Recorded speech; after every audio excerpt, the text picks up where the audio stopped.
morning, good morning, good morning. Welcome to News My Fiancé with Morgan Jones and DJ Ambush. Right here on a, well, it's not as hot as it normally is. I won't say normally. It's not as hot as it has been the last couple of Thursdays. So I'm not going to say on a balmy Thursday afternoon. I'll just say... Well, it's like 7:30 in the morning anyway. So I shouldn't say afternoon anyway. Probably. That's why you gave me those eyes. Like, where's this guy getting his afternoon from? That's what I was thinking.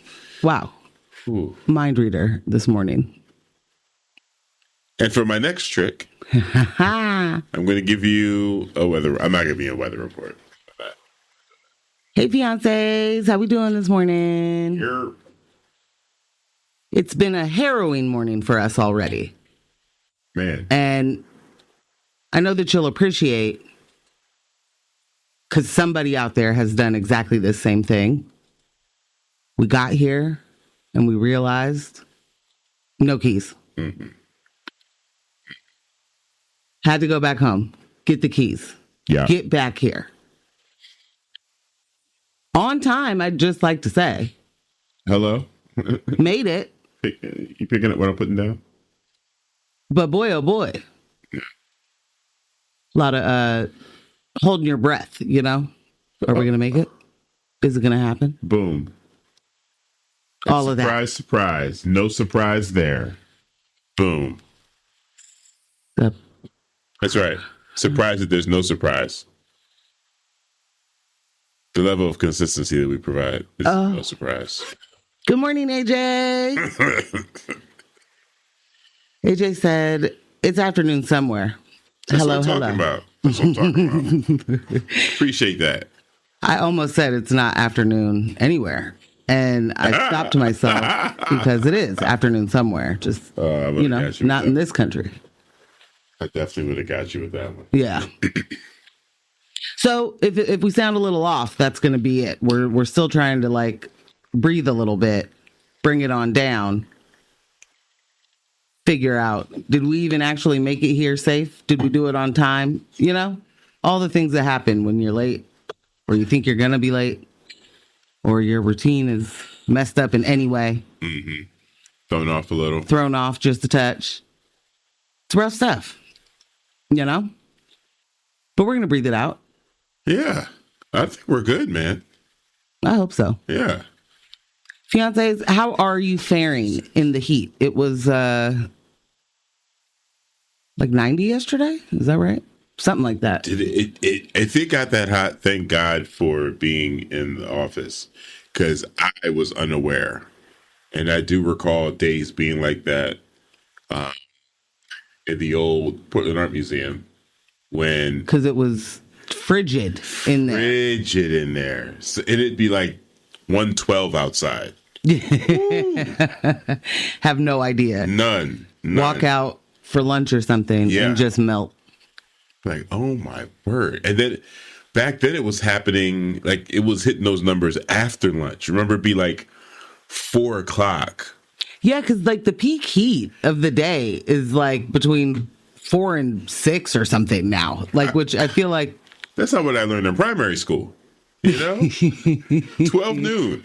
At the hottest, the sun's at the, so there's your hottest point of the day. Yeah. Yeah, they do it in cowboy movies and everything.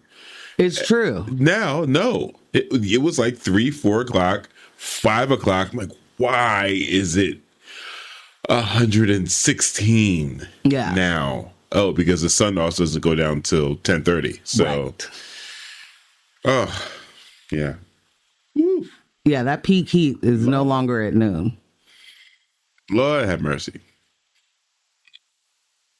Well, I've been spending a lot of time inside anyway, working diligently on a project that I've been tapped for, as they say. You do be getting tapped. You be getting tapped for projects, bro. I was like, yeah, I feel like you need to finish that sentence. That. No, that was a hanging chat on purpose. You know what I'm talking about? Yeah, I'm talking about. You know. Haven't heard hanging Chad in quite some time. Step into the 90s, bruh. Okay, AJ said climate change, and yes, I was going to ask, was it ever actually noon was the hot part of the day, or do we just think that? You know? It probably never was.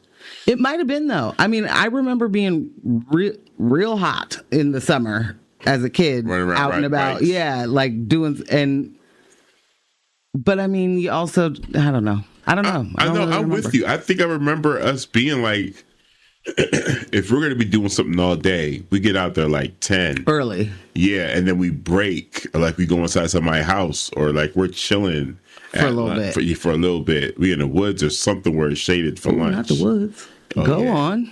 Woods and creeks and cricks and all of that stuff. Yeah, man. Oh. You know, the little patches. To be on the East Coast. Yeah, the little patches of wilderness where we could find it. You know? That's left over there. Yeah. And then after 2:00, oh, it's a wrap. We were out there till the lights.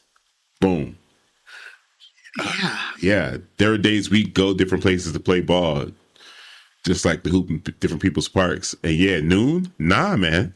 No. We're going to grab your 3-liter and sit down somewhere. I still don't even understand what that means. Like, I get it, but Yeah. Do you guys remember 3-liters? I hope you guys never had 3-liters out here. 3-liter soft drinks were terrible. I don't remember ever that just doesn't ring up even, You're like, what not even one does it bell. look Like, yeah, Yeah. you're adding a liter to a 2-liter. Yeah. They were so wide. Just like, boom. Like, so imagine like a gallon jug, Oh, but shaped like, a soda bottle. shaped like a soda bottle. Like it was almost that wide. A little shy of a gallon jug. But then, yeah, give it that height. Wowzers. Filled with high fructose. Yeah, and 3-liters usually were on the bottom row in the soda aisle, and that was for like barbecues and like get-togethers. Like that's not something you're just buying to have in your fridge. That was like a bulk item. Yeah, I'm like, where did you even buy this? This is But not you would at the buy that, yes, at the regular grocery store. Certainly, they had like Pathmark had their own brand of 3-liter. It was very common. Yeah, Safeway, all of that. Yeah. Aldi's, yes, 3-liters are very common. The stores had their own brands. Had their own, yeah. Yeah, 3-liter sodas. I'm with AJ. She said WTF is a 3-liter. Yeah. You know, I mean, I'm Yeah. hearing you. AJ, I'm telling you, man. And I'm also like, nah. That would last us all day. Everyone would grab a 3-liter. We'd be hooping all day drinking soda. Oh, my word. Yeah. And then we started switching over to Gatorade. Definitely. What? I don't know if it's any better. Like, I mean, this is not better. me telling you that you know, I'm no judgment This here. is not you telling me this is how you got diabetes, Ambush. No, it's not that. No, I'm literally, wow, I'm definitely not. Yikes. My astonishment is just like, I've never seen that before. Yeah. That's really what's happening. And then I immediately think about just the kind of commercials and advertising that we had way back then. Oh, yeah. And the way that they would make it sound like soda was good for you. You need to be hydrated. So refreshing. Get this lemon lime, 7-Up or Sprite or whatever. Like, yes. hot and are you cold? Are you hot and you need to cool down? Need to quench that thirst. Yeah, literally. Yeah. Yes. Isn't one of that's like the tagline? You show the freezer open and Quench you your got a thirst? crisp bottle with frost on it. Yeah. Come on now. Give me that high Just fruit. literally taking all of Your health. what hydration you did have. Gone. Yeah, right out the window. Gone. AJ said, wilderness and heat. Yikes. Lucky you didn't get got by wildlife, Ambush. Well, AJ, I'll have you know, I did get got by wildlife. That's how I got Lyme disease. The The ticks got me. The way that Ambush just casually drops things that, like, some people didn't make it out of, or that's true. He'll be like, "Yeah, oh, that sounds like the time when I got malaria," and you're like, "Wait, what?" And he's like, "Oh no, I definitely had malaria." Yeah. I guess it shouldn't be so cavalier. Reminds me of the Lyme disease. Yeah. That sounds like what? That sounds like a old money game hunter. That reminds me of that time when the Serengeti, when the pride of lions came upon us, and all I had was a single shot left. That's what it sounds like. Yeah, I don't mean to sound so cavalier about getting Lyme disease, but yeah, that's how that happened. You know, the small wilderness patches that is Pennsylvania. AJ also said, "Hoopin' and soda. You owe your body yoga, water, and some veggies indefinitely because what?" Yes. You're correct. You are correct. 100%, man. Continuously in a deficit. Yeah. Like, when you start with 3 liters, you're going to be in a deficit. Did she say 3 liters in Lyme disease? Oh, my God. And lemon lime soda. Hello. That's where you got the Lyme disease. 3 liters of lemon lime disease. Hello. Yeah. Yeah. It's a twofer. Lemon Lyme disease is Lyme diabetes. What's the over and under? Lyme flavored diabetes. What's the over and under on contracting Lyme disease due to the consumption of 3-liter sodas as a youth? I am serious, listeners. I am not a medical professional, but I see the correlation. Okay, so we're here on not just the West Coast, but we are in Oregon. And it's very likely that manner of debauchery, of fructose debauchery, high fructose debauchery, never made it here. And I'm so curious. Here we are in Portland, Oregon, on the radio. Was it almost 8 o'clock, 7:45 in the morning? Listeners, I see Rudo just chimed in. Did you guys have 3-liter sodas here? I would really like to know if you had 3-liter sodas. A 3-liter of squirt? Are you kidding me? Oh, buddy. Whoa, buddy. I'm still just stymied at the everybody got their own 3-liter and went to the park to play. Yeah. That. You know, it couldn't happen either. Once you got home with it, you couldn't put it in the fridge. First off, they're huge, right? I'm like, so your mom's going to be like, you're not taking up all this room in my fridge with your 3-liter. It can't fit in the door. That's not happening. No. Also, you've had it outside all day. It's hot. So it's like, flat. Don't have your little outside, don't bring your outside into my fridge. Like, which is just true. You know, and I was not mad at her for that. Out there. Yeah, it's like trying to put your football in the fridge. It's been outside, it's been in the grass, it's been all over the place. Yeah. Wait, are you okay? So wait. This text says, yeah, Shasta Cola did 3s. Okay. Shasta. I remember Shasta. I mean, I do too. Where? Shasta did 3 liters. Okay. Where did they do them? Where did they get shipped to? Who sold them? Rudo. That was Rudo. Good morning, Rudo. No, Ambush said, Rudo said, Ambush hanging his Chad in East Lyme, Connecticut. But yes, he also, that was okay. He did say Shasta had 3 liters. Wow. I was like, okay, but Rudo, was that out here? Because you lived somewhere else before you moved here. Correct me if I'm wrong. I think we went over that when we did our second date. Yeah, on our second date. When we did a live podcast recording at Rose City Comics, which just got broken into again. You guys need to leave my comic book shop alone. I'm tired. Front door. Smash the front door in on Wednesday on Comic Book Day. Wow. Delivery day.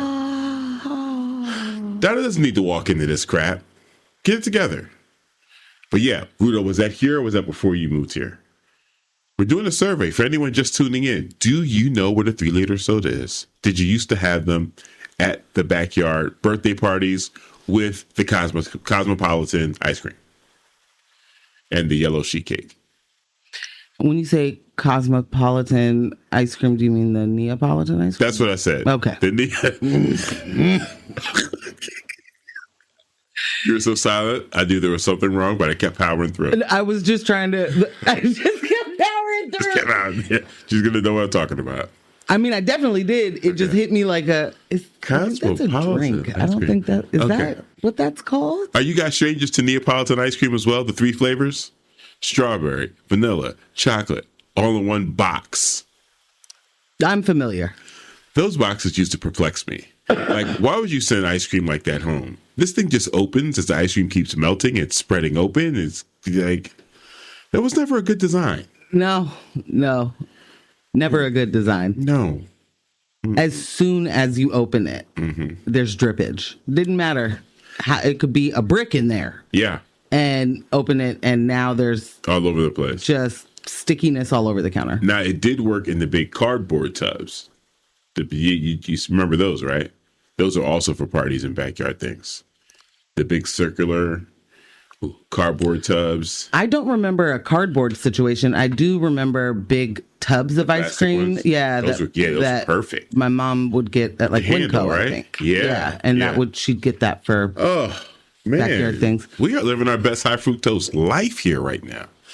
This is reminding me of an episode of Parks and Rec. Well, it's not just one episode, but they're trying to like ban sodas because they're selling them like by the gallon, and there was a big to-do about trying to take the sugar away from the people. I remember it was a fast food, like a McDonald's or something. I forgot what the name of it was. And the size that they were approving was like 2 gallons. It was huge. It was huge. With the tiny little bottom that still fit in the cup. Yes. It was ridiculous. So when you said I remember Parks and Rec, what popped in my head was South Park. I don't know if you were seeing any of that this morning. No. Apparently they aired an episode last night that is most certainly going to get their parent company either sued by Trump, they're going to get locked up or deported. No. But they're Canadians. They can't get deported unless they live here in the United States. They definitely, yeah. But yeah, I was thinking like lose their citizenship. They went hard. They went hard. And I'll put it on, I'll let you, like during the music break, they went hard. So yeah, it was all over Threads this morning. Everyone was posting scenes from it. And I was like, oh yeah, this is how it's done. Lawsuit imminent. I don't know who this message is from, but it says, grew up in Michigan in the 60s, 70s, and never saw 3 liters in any soda. They had smaller bottles then. Wow. Okay. Dibbs. Good morning. Thanks, Dibbs. Okay. And Rudo. Did not do it. Go ahead. Mm-hmm. Oh, yeah, definitely here. 3 liters of Shasta Tiki Punch. Come on. Let's go, Tiki Punch. Tiki Punch is banging and is the leading cause. Yeah. Of the beaties. Okay, so do you remember Hawaiian Punch? You guys had Hawaiian Punch out here. Yeah. Yeah, 3 liters of Hawaiian Punch. No, Ambush, I would need you to understand. 3 liters, to the point of Leslie Knope in Pawnee. Yeah. It's too much. No one needs that. It's too much. It's too much. Yeah. They were really for gatherings. They were really for the punch bowl, like it's for gatherings. You get a 3 liter so you're normally going to get 2 liters of whatever flavor for the gathering, so you don't run out. 3 liters, right? Now I only need 1. I can get one. I just get 1 cola, ginger ale, right? One cola, one lemon lime, and you're good. You are good. That's how that worked. I don't even believe in that anyway, because no one puts a cap back on a 2 liter, right? So I know they're not doing it on a 3 liter. This is when you weren't allowed to serve you. No. Someone's mom or aunt was at the table doing drinks. You're not touching. Yeah, I mean, that auntie could still do it wrong, is all I'm saying. Oh, yeah, sure, yeah. If the auntie's doing it wrong, guess what? The wrong auntie. Okay, point. Okay, yes. Well, I guess I should even mention what we're going to get into in a bit. We are definitely going to talk about Dan Ryan, nobody's favorite city councilor. Yeah. Or, that's probably not true. Maybe business interests favorite councilor. Mm-hmm. NIMBY's favorite councilor. Maybe a little white supremacist. I'd say definitely a white supremacist favorite counselor when a white supremacist got hired by this counselor. And like a known one too, not a Yeah, not a closeted one. Yeah, not a suspected. my Telegram chat got hacked and exposed me and my clan hood. One. No, just like someone who says it every day out loud. Yeah, all over the Twitter. Like, come on, man. And then they were like, "Whoa!" So sorry, I've gone too far. Dan Ryan. Yes. Hires then fires a videographer after discovering the right-wing views of said person. Mm-hmm. And again, these are the moments that are like, what do you mean? What's the interview process for? What are references for? Yeah, what's the background? What's the I'm just asking questions. Where does that go when it's the time to ask questions? I can't wait to dig into that because I want to know that. I want to know what the process is because how'd you make it on the list? This isn't even someone probably hanging out at the Society Hotel. Oh. Also, it probably does matter. Fascist Fridays. Dan Ryan was on his podcast. So then once his name was brought back up, it was like, oh, yeah. I've heard of that guy. Mine. Yeah. I'm a friend of the show. I didn't know he did videography. Yeah, let's bring him in. We'll also be talking about a lawsuit that Portland settled after a hammock accident crushed child and babysitter. This is related to the street lights. Not street lights, the park lights that have been removed. This is the incident that led up to that. And in national news, AOC faces death threats and vandalism after Iron Dome vote. And someone you've been wondering, like, what's Rory been up to? What's good old Rory Black been up to? Rory Black, famed criminal defense attorney who defended Epstein, dies at 80. Amid all this Epstein news, there's a lot going on. Yes. And also 80. It's like, is this a thing or is this a thing? A thing. Is this a thing or is it a ting? There's the question. That's the one I'm yes. Yeah. That. Yeah. So yeah, we'll get into some of those things, I'm sure. We'll get into some of those things. Can I tell you about my yesterday? Please do. Okay, so Bree and I got into building the band, a competition show, on Netflix. I will give you that this is Netflix, at least this is what it looks like from me, an average viewer. Netflix is figured out certain formulas, right, for their I don't want to say content shows. TV. Okay. Is Love is Blind theirs? Yes. Okay. So when you said that, like, they figured it out, I'm like, all right, what else do I know that they've produced? So Netflix. Love is Blind is a perfect example because Love is Blind is they meet in these pods. They don't see each other. They talk to each other. And the idea is supposed to be, can you fall in love sight unseen?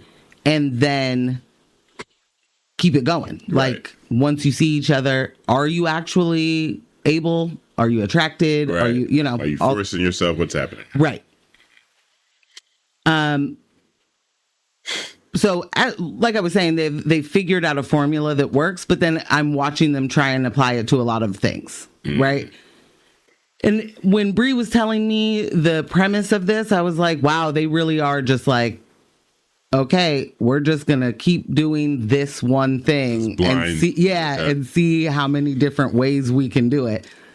But band is blind. Yeah. Cooking is blind. Like, the premise of the show is that there's 50 musicians and they are in these pods, basically. That's so interesting. They can't see they can't see anyone. Then they hear them sing. So everyone performs a, short song or whatever. you have 10 likes as a participant that you can give out. You're hitting the like button because you like that person's voice and you want to hear more, or you may want to talk to them so that you can see if you can make a band. Okay. You're listening for people that sound like people you could sing with, you know, like you're looking for the voices that, you know, that would blend well with my voice kind of thing.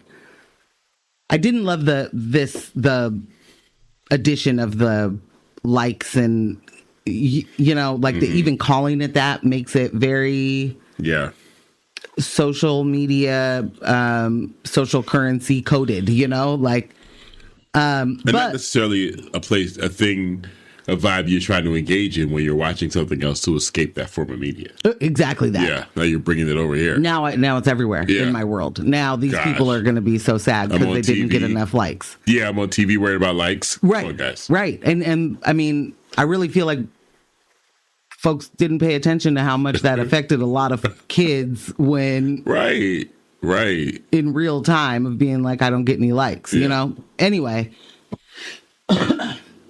All that said, I didn't end up liking this show, so. All that said, I'm all the way caught up. I am all the way caught up, and I know exactly who won, and I know why people feel the way they feel, and all of those things. Scandal. Kinda. But what reality competition isn't? Yes. You know? Yes. Like, I think part of this is like, what will continue to keep people talking, not just who's the best band out of this group, you know?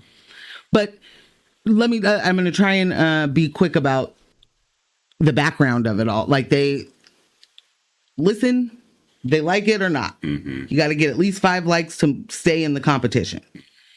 Then they have this round of where, like, you can tell whoever, you know, I want to talk to this person, want to talk to that person. Then they get on a call, basically, because they're all just sitting in these pods. And talk and see if they can vibe and all of that kind of stuff. And then they're the strategic part of like, should we lock this in and make a band right now? Like, we haven't heard everybody yet, but I know I love your voices, or, you know, whatever. Bands start forming, you know? And I'm like, they're not giving us an idea of how many people have performed or not. We don't even know, like, who's left. Imagine being the last one. And you don't even perform because all the bands get picked. Right. Or, you know, made. Bands are formed, Yeah, like, that'd be wild. And you said the band requirement was a minimum of how many and a maximum of how many? Minimum of 3 people, can be up to 6 people. Okay. That is a band. Then the other breakdown is we will make 6 bands. That's the full count. And the 6 bands will then battle it out. And until there is one. Okay. What I like about this is it's not just the judges being like, it's not just music people, like either already famous musicians or producers or anything like that, just putting groups together, you know? Right. Like many of the other, like every other Making the Band, No Diddy, any of those shows, it was like executives putting groups together, right? Or Lou Pearlman or whatever. Executives telling Lou Pearlman, we need a new boy band. Just you saying the cap was 6 bands, and the highest you could go for each group was 6 members. That puts us at 36 people out of 50. So there's already a 14-person elimination just from the bands forming at their maximum size, right? Which all of them weren't 6 people. No, they weren't. Whoa. Yeah, they weren't. That's a way to cut it, man. Couple of trios. I mean, what was interesting, okay, so it's not these executives, right, that are putting the band together. It's the actual musicians that are supposedly putting themselves together. I say supposedly because it's reality TV, you don't so I don't know how real that is. But it's based on, like you're a musician, you're listening, you want to be in a band, you have an idea of what kind of music you want to do, what kind of sound you want to have. So it's folks putting themselves in bands, basically, right? it was interesting to see how quickly people's previous ideas would change. Like there were folks that came in that was like, I'm here for a girl group. I'm not liking any guy's voice, guys saying the same thing. I'm here for a boys group. I don't want, these girls sound amazing, but I'm not picking any girls. You got guys that are like, I'm here to do a boy group. Then they hear a girl and they're liking that. And they're like, okay, maybe it's a mixed group, like that kind of thing. And then you've got the dynamic of people that very clearly want badly to be famous, right? Like it isn't just like my dream is to be in a boy band. The dream is to be a heartthrob, or you know what I'm saying? Like the dream is really to be, I want to be the lead, adored. Solo. There were, I don't remember how many, but a handful of people that were like, you are not meant to be in a group. You gotcha. very badly want to be Beyonce, or you very badly want to be Justin Timberlake. Like you want, I'll do this little thing, but and this is not me diminishing. Yeah, but that's Destiny's not Child what they want. Instinct. It's not. Ultimately. It's not what they want. Yeah. There was one woman who I was like, no, she doesn't need to be in a group. She shouldn't be in a group because she wants to be the star. She wants to be, but I think that might be why she wants a group, because she wants to be like the standout rather than stand alone. Got you. And she wants that comparison. Right. Yeah. Wow. Which I think is pretty gross. Yeah. That's not cool. And maybe gross isn't the right word, but like it hits me that way. And maybe there's just more examination to do to see what that's about. But like, you could just tell so many conversations that she was having, and she so badly wants to be an already famous person. Like her whole look and everything is Ariana Grande adjacent. So it's like you're already biting, and you want to be the standout. You want to be in charge. So girl, I feel like a solo career is where you're supposed to be, girl. Anyway, the one complaint I have about Netflix, and I don't understand why any streaming service, especially that was never a network, that was always a streaming service, pioneer, if you will. I do not understand we're going to give you 6 episodes or 5 episodes in one drop and then the rest in the other. Yeah, this whole half season thing. And I don't get it. I mean, and it'll be like a week or a few days. It's not like it's a crazy amount of time. So it's even more yeah. I'm like, what post-production did you need to wait? Like, what marketing does this serve? Yeah. What's the study here? They don't have to tell us, and they don't tell us how many people watch that, or, like we don't, ratings, I guess is where I'm going. Like, for any streaming service, you don't get like those kind of numbers or whatever. So I don't know why. What's the hook? What's the reason if you helped change how people watch and consume TV and movies, and that way was like binging it? Here's the whole thing. The next time you encounter that, see if they're advertising for something that's dropping in between the releases, because maybe they're using that window as an opportunity to tease and get you hooked on to something else. So that way, when you're done with the second half of the season, it's like, oh, picking back up with the other thing. See if they're trying to, like, you know what I'm saying? Like link and log their content back to back on you. Yeah. Because that will be a solid strategy. It was interesting. I'm listening to you say it like it's a half season break, but it's not even like a real break for a half season. It's a couple of weeks, or a week. It's not a couple of right. weeks. It's a week. It's either days or a week at most. So what are you releasing within that window? And is it enough time to get someone hooked on another show? So that way, when the second half drops, bam. Because a week is weird. To take that, any of these, a couple of days. Like for me, I'm just like, it's not like any of this is live. Right. And right. if you are leading up to a live event, which, you know, Netflix has done some live events, but if you're like leading up to that, I still wouldn't understand the Break. you show it all and then your finale is live and we wait for the finale or something. But like none of that stuff is still being filmed. You know what I'm saying? So that's, I guess my thing is, what's the break for? I guess marketing. Yeah. I'm just also so tuned out of getting advertised to that, like you said, pay attention, you know, like maybe they're, I don't know what they be, you know, like I have no idea what they try and advertise. I don't, what would they be trying to tell me with that? What's the next show they're trying to get you? Yeah. I'm curious. I don't know anything about how long it takes to produce shows like this either, or any of my newfound favorite like outdoorsy shows. Yeah. But I can't understand why you don't have a season immediately following for some of these things. That should always be fed, is what you're saying. Yes. Keep the goodies coming. Yes. Yeah, I feel you. I definitely feel you. But the finale happened and people are having lots of feelings about it, and they're not great feelings. I'll say that. The disappointment was real. Sounds very interesting. It's the kind of thing that you know those moments where you're like, wow, so that thing that they told us could never work is working the best.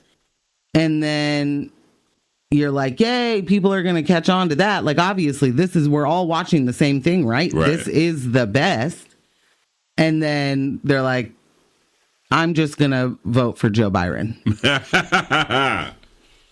Sleepy Joe, if you were alive to see us now. All right. I'd love a music break, but before we do that, Rudo said Harper and I placed second in a bar trivia night last night. Our team name, the Huxtable Riptides. Oh. Too soon? Oh, Lord. Roots. Not the Huxtable Riptides. You got to be careful down in Costa Rica.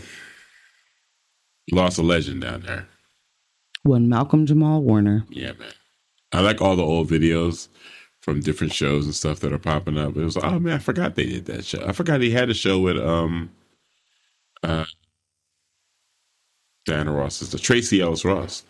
I forgot they had a show together. Totally forgot about it. Never watched that show. Never watched it.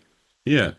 She's currently facing backlash for what she posted in it was a picture of them looking like they loved each other, but and the caption was a quote from him saying that they had it was a love affair, a non-romantic love affair or something like that.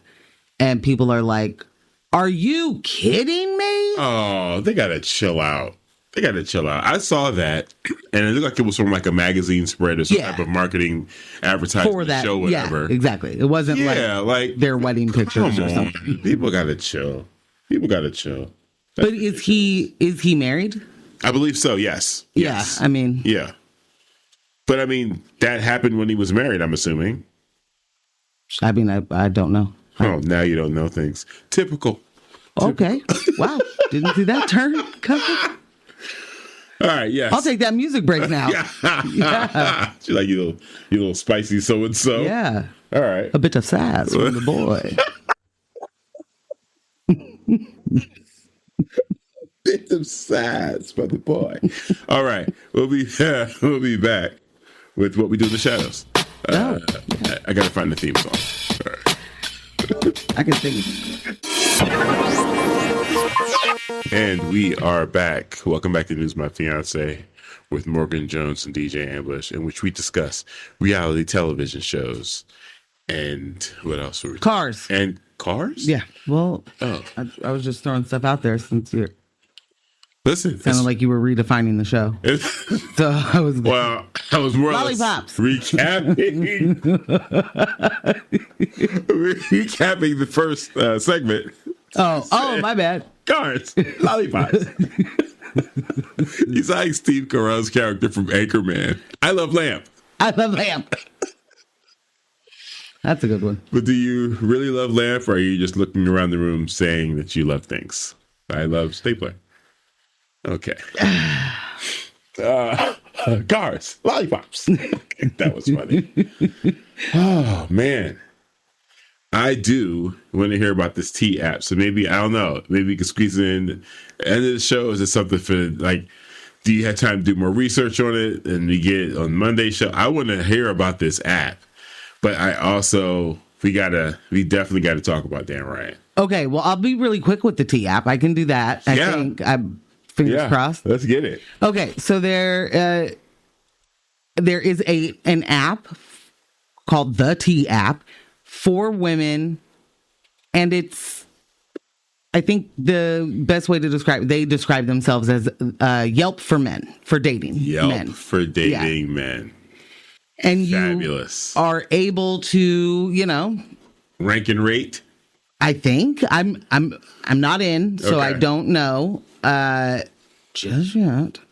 But you can be anonymous. You could not be anonymous. You can be detailed about things. Hey, other ladies out there, don't, this guy is dangerous, or this guy he just wants to Netflix and chill. Gonna Netflix and chill and tell you he wants to get married, but it's not gonna happen. What do they call that? Dashing on your meal? What's that called? That dine and dash. This guy's a dine and dash. I'm just gonna hit the bathroom real quick, and then left me at the table. Yeah. I like this. And apparently, this will come to zero surprise for anybody, but there are certain men that are having a big problem. What? Men have a problem being rated based on their actions? Huh. Those aren't real men. They're real mad. They're real hard. They're big peeved. Wow. So part of it is, this is for information, right? There are many reasons why it would be beneficial for women and femmes to be able to know a little bit more about a person that they are, intending to date or whatever. Right. Because I'll just be very plain. There are a lot of really dangerous men. And it isn't just physical danger. It isn't just emotional danger. It financial. It's all encompassing. Yeah. And we're getting nowhere with the idea of men, talking to each other, so that maybe you guys could change the societal norms and behaviors. We're getting nowhere with that. Sorry to let you guys down. Appreciate the apology. Not sure that it's, Oh, it's warranted. Accepted. Nice. Nice. Yeah, plenty of folks trying to do stuff and it not happening and it not changing. We are watching little boys be radicalized further than their already our regular degular patriarchy indoctrination. It's like, no, but do it with Andrew Tate this time. Like, no. So yeah, we're just like, we're not in a good way. So solutions, right?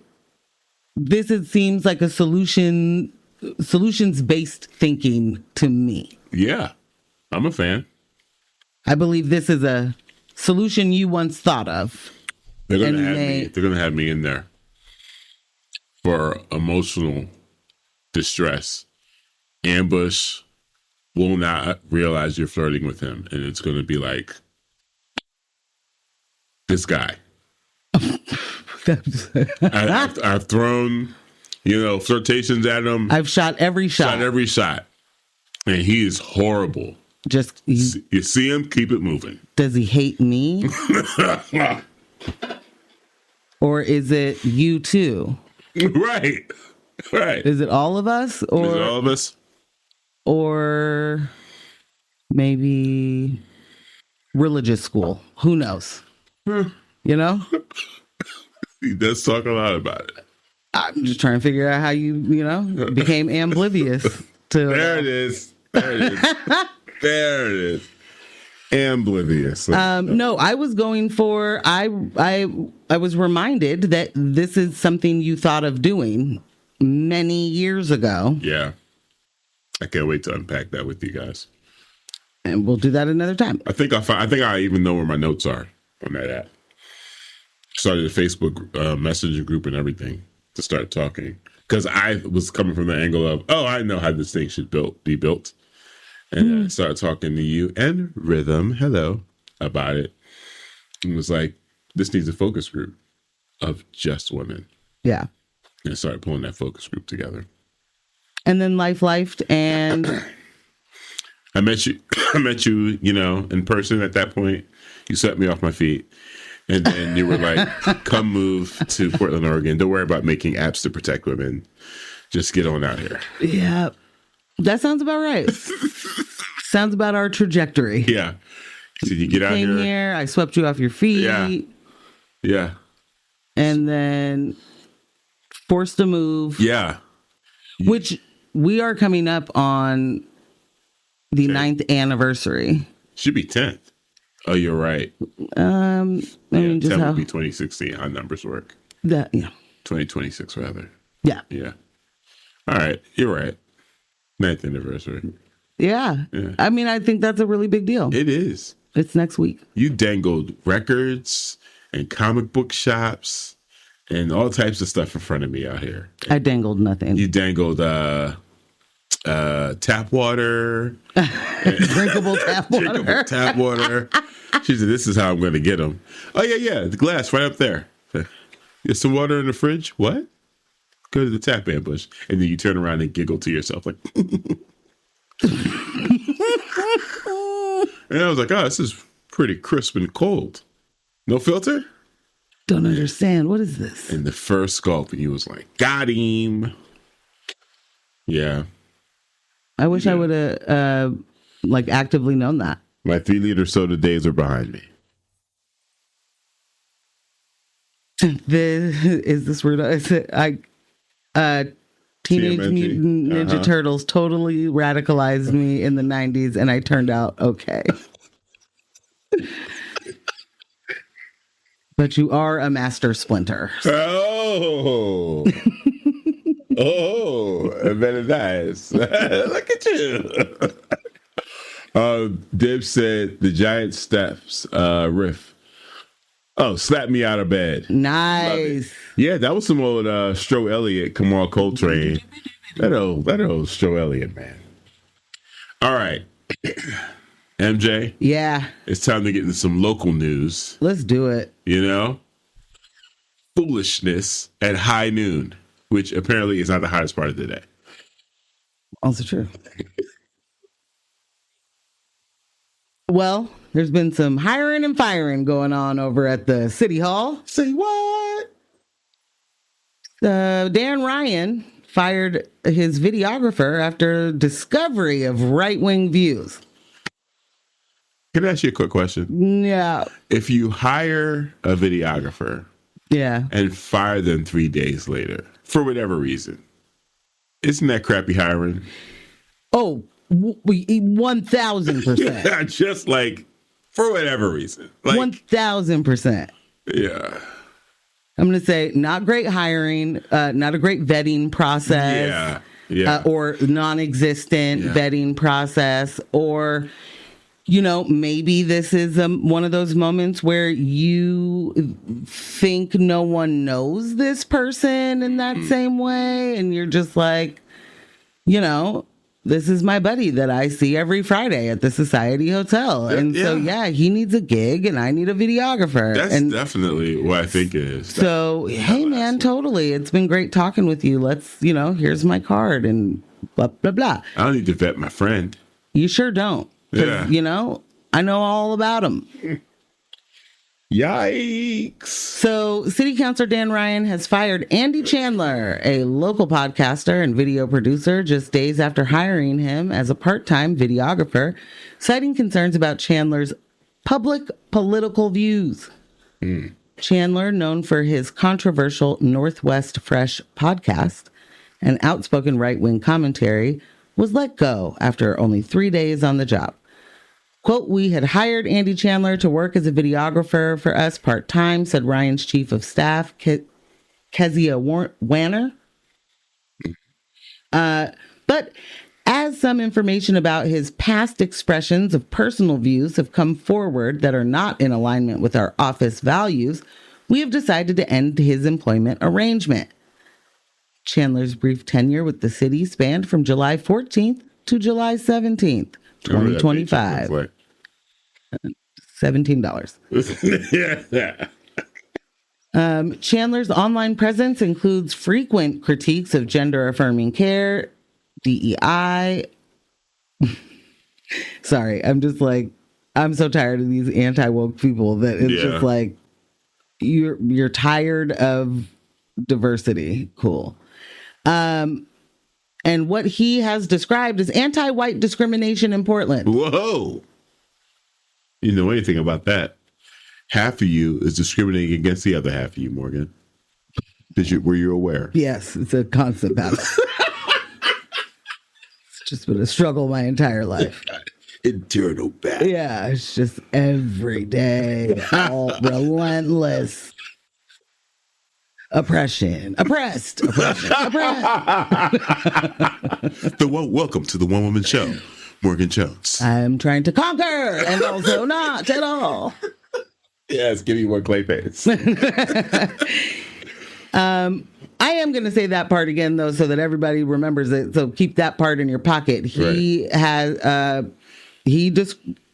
what he describes as anti-white discrimination in Portland. And when I say Portland, I mean Portland, Oregon. Yes. He has supported former President Donald Trump's attacks on equity initiatives and has posted an agreement with right-wing influencer and Portland's favorite baddie, Andy No, who he also has hosted on the show. His firing raised eyebrows given the stark contrast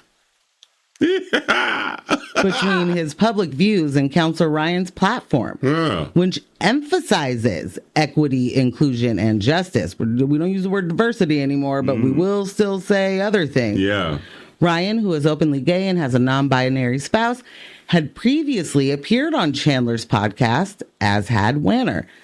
The decision to hire Chandler was already seen as controversial, and his recent social media attacks on fellow councilor Tiffany Koyama Lane likely exacerbated those tensions. Chandler has often criticized progressive politicians and policies in Portland, despite seeking and briefly holding a position within city government. He has not publicly responded to his firing, and attempts to reach him for comment were unsuccessful. He's at the Society Hotel. I mean, okay. For you guys out there in Radio Land, I am not making eye contact with Morgan. As she is saying, she's reading the story. I'm just, I'm in my flight deck here, making sure this volume is good, picking the song for the next break, do. And the way you just rolled into that, like it was part of the story. he is at the Society Hotel. Like, that's where I be seeing him at. Drive by that dude in the window. Oh, boy. I think this is Rudo. This text says, "I'm seeing fewer and fewer all-white couples in Portland area credit union commercials when I try and watch The Wheel." Representation matters. It is Rudo. Watch The Wheel is so wild. Like, chill out, B. and shout out to the credit unions, dude. They'll quick to give you, it's a mixed family. Very true. Very true. sweet Asian woman business owner, you know. They give us the goods. Not sweet Asian woman business owner. Yeah. Yeah.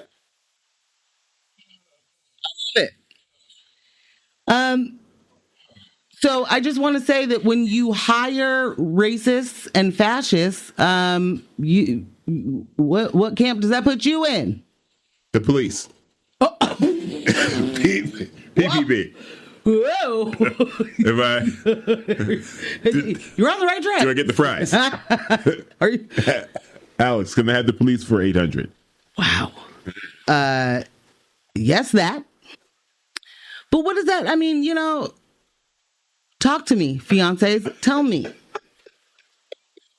I used to do a lot of hiring. Oh God. And we have talked about this many times, just how unserious people are in positions of power, or positions, period. Like, you think that people are doing certain jobs because they want to, not because it's a paycheck. Right. Or, you know, like, I definitely understand just working, right? And you not having like this is I love this and I want this and this is, you know, I'm doing something great here. Right. I do understand that. I also struggle with if this is a moral conflict for you, like a lot, like I feel like it has to be if you work for Dan Ryan. I don't understand how folks have jobs in city government that their objective is not to help people, you know? So I struggle with that. Yeah. But if you're just, you know, doing the hiring, if you are, and I don't mean to make it like that's not a big deal, but like if that's your sole thing, well, maybe not even your sole thing, but part of your responsibilities, and you are in what you know for certain is not just public facing, but being critiqued by the public at all times. public serving. It's public serving. I don't know how this thing happens when this is not a person who has been outed. This is a person trying to make money off of being racist, sexist, homophobic, xenophobic. Like that's their bag. That's their bag. And he hates the poor. And he hates the poor. Icing on the cake. It always is. Mm-hmm. It always is. Like this isn't a person who didn't tell us that. They chose to tell us this. Right. Living out loud. Living his truth. You know? And he is laughing and loving right now. Or was until he got fired. I don't know. This is just a whole nother, you know, moment where he gets to fundraise basically off of victim. off of the fact that, you know, DEI or the wokeness mind virus got them all again. Yeah. And see, nobody wants to have regular conversations anymore. Can't we just respect each other's opinions and move on? Like, it's one thing that he got hired, right? And we talk about the whole vetting process around that. Both Dan Ryan and his head of staff were guests on the show. You know how thirsty you have to be? You know how thirsty you have to be for perceived media alignment and support that you're not even vetting the shows that you're appearing that on? You went to? Like, are you wild? How'd you get on that podcast? Who was your audience that you were talking to? Modicum of responsibility here. Going back to your points earlier, public facing, public serving, serious about your job.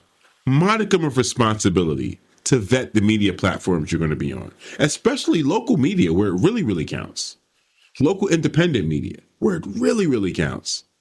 You go find a media personality who is against the things that you say you're for.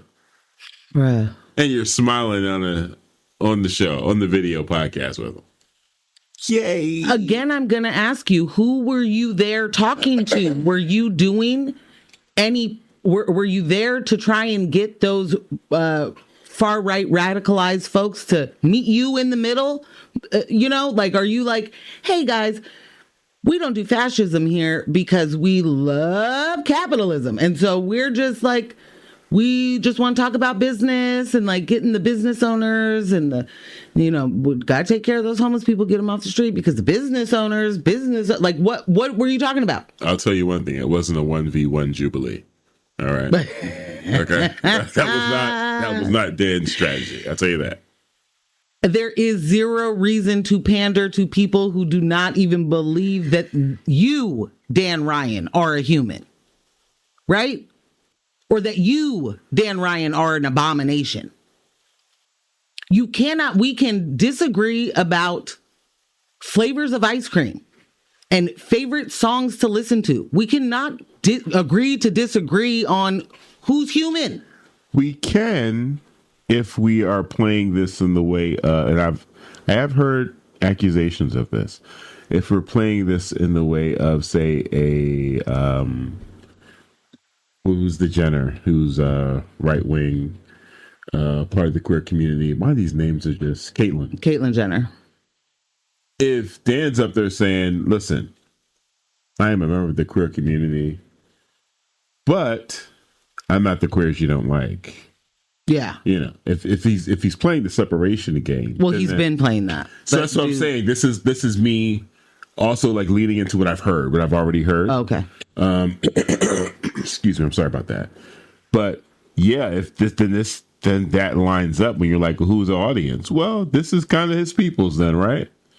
I mean, I think that they absolutely do have alignment, if you will. Like, I don't think that, I find it hard to believe that, and this is simply because I know people who have worked for elected officials. I know people who are elected officials. This kind of stuff doesn't just like slip through. Right. Like you don't accidentally, as an openly gay, supposedly diversity-centered person, but certainly not an elected official, accidentally wind up on a far-right conservative podcast who doesn't necessarily think that you should exist, let alone anybody else that could walk down the street that they don't like. Like, you don't accidentally show up there. Unless, of course, you're hanging out at the Society Hotel and, you're really, what you're doing is finding that alignment with each other. Funny community. And you overlook maybe a few things. Maybe you separate the podcaster from the man or whatever. Like the content from the artist? The artist from the artist from the art? Okay. Yeah, maybe that's it. Maybe I've had a conversation with him. He's not what you think he's all cracked up to be. And that's exactly where I'm going. Okay. That's exactly where I'm going. The idea that is that I see that happening. I'm not saying that I know how this happened. Yeah. But that is a thing that happens a lot. And what does that make me do? That makes me question you and your judgment and who you are and what values you actually have. Because, Yeah. That tells me your judgment's quite poor. Cooked judgment. You see what AJ sent? No. It's pretty accurate there. Excuse me. Well. I will say hard agree. AJ said, I hope folks continue to hold this loon accountable. He knew this guy was a fascist and they are value aligned. He's quiet because he got caught. They should have, why can't I read today? This should have everyone questioning this man's judgment. He's dangerous and has no morals. Bruh. He's quiet because he got caught. He's quiet because he got caught. I should have just read. You should have just read this when it came in, and I could have not said anything else. 'Cause that's it. Yeah, that's it. I'm not going to forget how bad Dan Ryan hates other people, so I don't have to worry about keeping things in my memory about Dan Ryan, right? If you are losing track of all of the things that Dan Ryan has done to get in the way of progress in Portland, put this one in your pocket. Do not forget. You do not accidentally show up on a podcast like that. This is not Joe Rogan. Right. This guy does not have a platform big enough for you to even have to contemplate or have a strategy session on how is this a good idea for us to go on? Could I manipulate this in a way that benefits a greater good? The exposure. Is this getting me votes for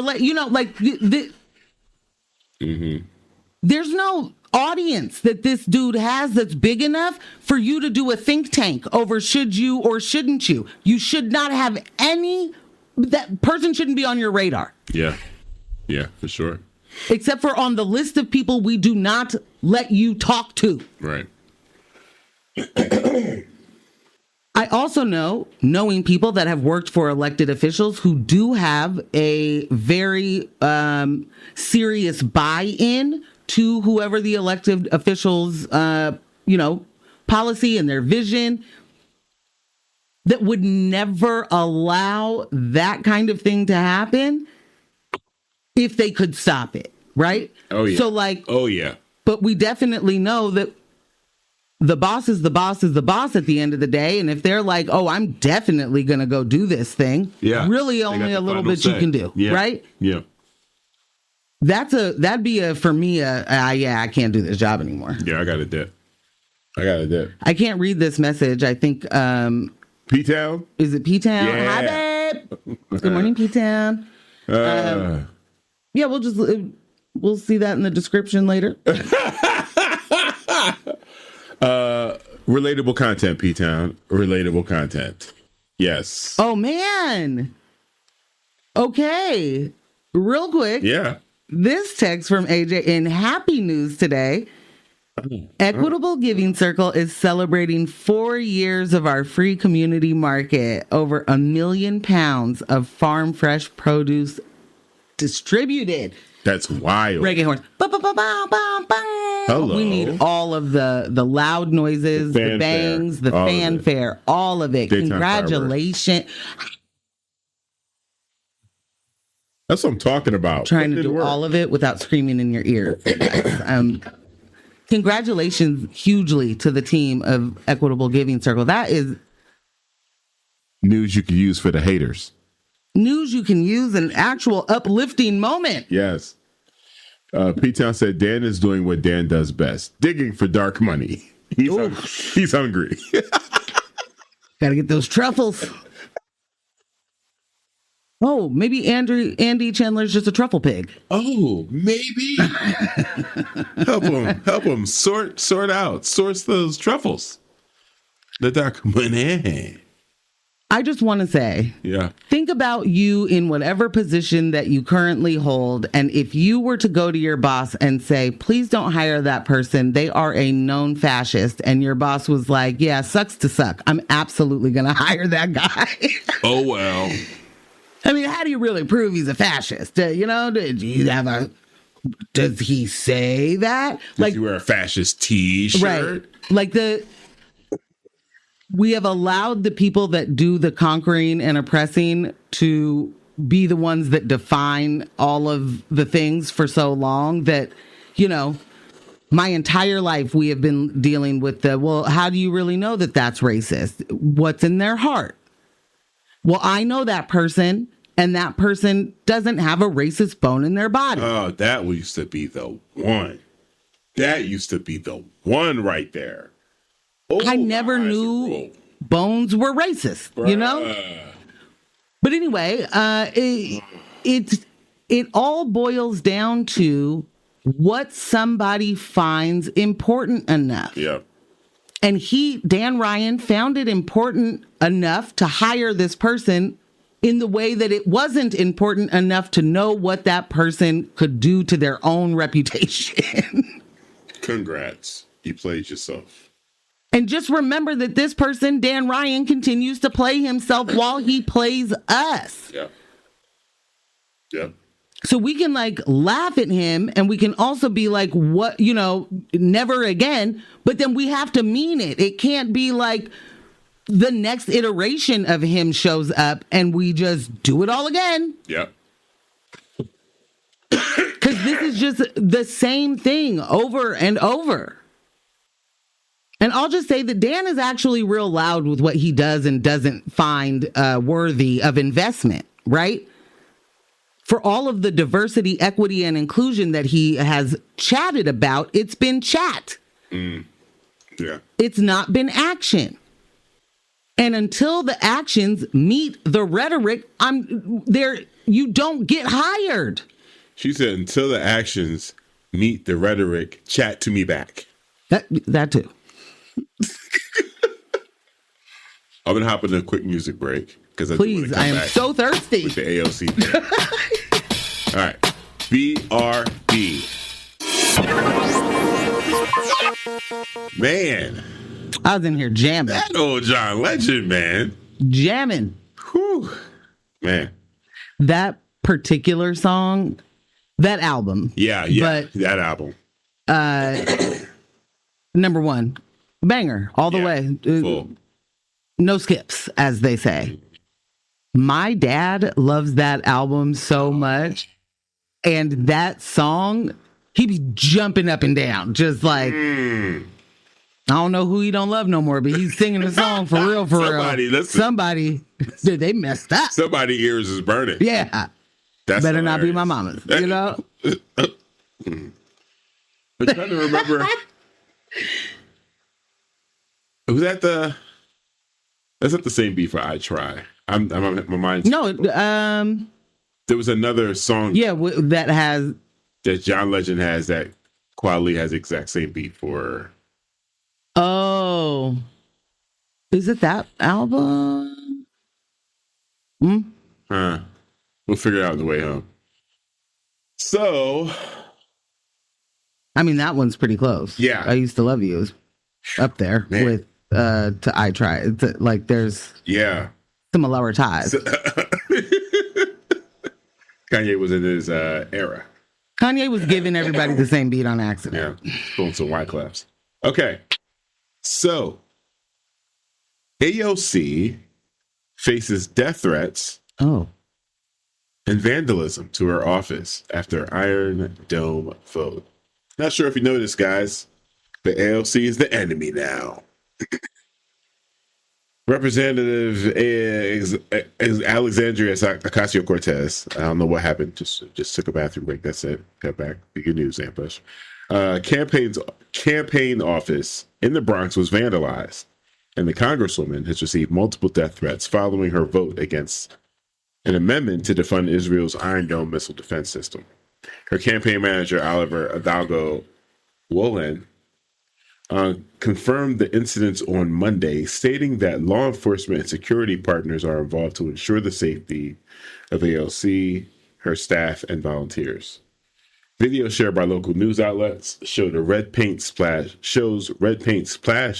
across the office exterior, along with a sign reading AOC funds genocide in Gaza. Ooh. No arrests have been made yet, according to a Politico report. The vandalism came in response to a controversial vote Friday, in which AOC opposed a measure introduced by Representative Marjorie Taylor Greene that would have stripped funding from Israel's Iron Dome system.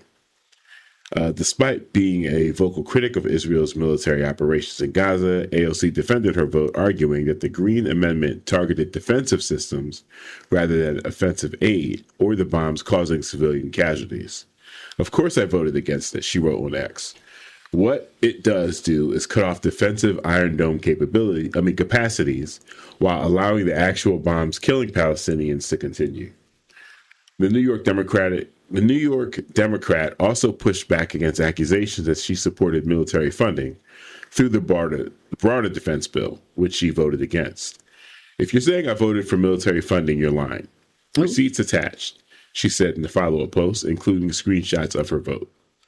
While the Iron Dome Amendment ultimately failed to pass, the surrounding controversy has heightened tensions between AOC and some members of the progressive movement who expected her to support any measures reducing U.S. military aid to Israel. The threats and vandalism highlight the increasingly dangerous atmosphere surrounding debates over U.S. involvement in the Gaza conflict. Well. When you find yourself in alignment with Marjorie Taylor Greene, there are always concerns. Right? She believes in Jewish space lasers, not just regular space lasers, Jewish space lasers that are then used to control the weather. Now, and they're doing a bad job. Yeah, well, they're doing the job intended, apparently. But are they? Well, Marge would say so. Okay. So we all get it. Broken clocks are right twice a day, at least. You know, this amendment was not going to pass. When I initially saw the backlash online, I was like, "What are people hooting and hollering about now?"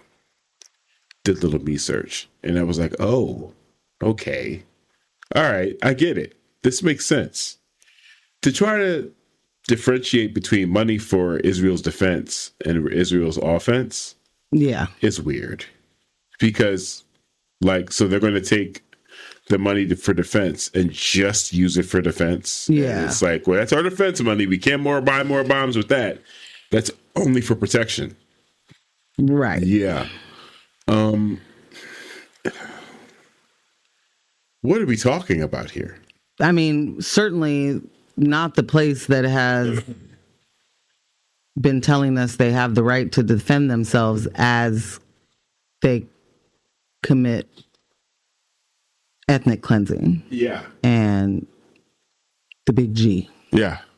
So, I don't think the place that's doing that and saying that they're doing that, or the government that is saying they are doing that in defense of themselves, is really, making sure that their line items right on the budget are correct and they're pulling from the right pots of money. Yeah. For the right things. Right. Like, budget. I really don't think that they're actively not the place that has been occupying another place for decades upon decades. Yeah. Not where we're like, well, I mean, as long as we use this money for defense, A-okay for me. AOC for me. Damn. So there's that. It was a very poor political decision, especially for someone that they're talking about. They're eyeing this person to run in the election they think is going to take place in 4 years. They're saying she's gathering more and more mainstream Democratic support. And this move might seem like a way to help solidify that. So again, I don't think it was a smart decision at all. I don't. What I'm starting to notice and starting to have a particular issue about is the way progressives and the left are responding to situations like this. So I put a post up on Instagram yesterday, basically critiquing the people that are critiquing Mamdani, saying he needs to be more clear, basically about his stance on Israel and Palestine, saying he should be cautious of his alignment and support from people like AOC, saying, hey, don't mess this up like Kamala did. And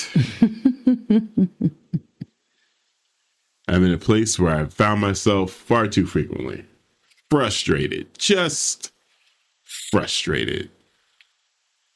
We don't have too many elections left. Okay, guys? And I say that as someone who has listened to other left-wing and progressive commentators say for a while now, like how dangerous and how pivotal this last November was. Again, understanding what Project 2025 was. Right. It laid it all out. You can't spend all this time warning us about Project 2025, and now that we're in it, pretending as if we have a chance in 2027. 8, but yeah. When's the midterms? Is that 2026? 2026. Yeah, you can't. You're right. I was like, why does that fall? Yeah, because we voted in 2024. Like, so it can't be both ways here. If someone like AOC isn't any way better than current Democratic leadership, then what are we talking about? We're on our way out. Democracy is on its way out, and we're still self-sabotaging. Still. Oh, okay. All right. Cool. Mamdani represents like the last holdout for me anyways, and just not so much in what he'll be able to accomplish or derail moving forward, but just in my ability to gauge where the people's minds and hearts are, honestly. How much are we actually paying attention? How far gone are we that this man who wants to do all of these really, really beneficial things for the city of New York and the condition that New York is in right now, if we can't see the clear choice here, then hey man, like most stuff said a couple of years ago, we're witnessing the collapse. This is a wrap. There's not really much left. Pun intended. It's exhausting. Exhausting. I have not. I've been head down working on a project. Yeah, and so I haven't seen any of this, or don't really know what the old Marge is doing while she's in charge, and don't know who is what the critiques and who has them. Part of me really is like, the internet isn't real. The internet is real. The internet isn't real, but it is a little bit, So I just don't know how much of like getting called out online is actual people calling you out, but I know that it can change the way people view you, your policies, all of those things, if they are not, truly engaged in what's going on. Yeah. And I mean, again, just even thinking about people that work for elected officials and how much they have to work on optics and all of the like I just don't really understand how certain things, how certain decisions get made. Now that said, there are a lot of things that happen that we just have no idea about, right? That you just don't know what concessions are being made, don't know what kind of like, I will do this vote this way because it's going to fail anyway, or it's going to do this, and what, we know that those calculations are being made. We just don't know when they are being made and for, every particular topic. But, I'd say that right now, doing anything that isn't in solidarity with the people is going to look wild to even the people who were just 4 years ago, looking at AOC as like, I guess that's cool, but, whatever. This, like, she's not going to change anything. There were plenty of Democrats or liberals that find her existence offensive. Yeah. They dismantled the squad. They came at them hard. And just to be clear, like, they're supposed to be on the same side. Right. Yeah. Supposed to be all in the same gang.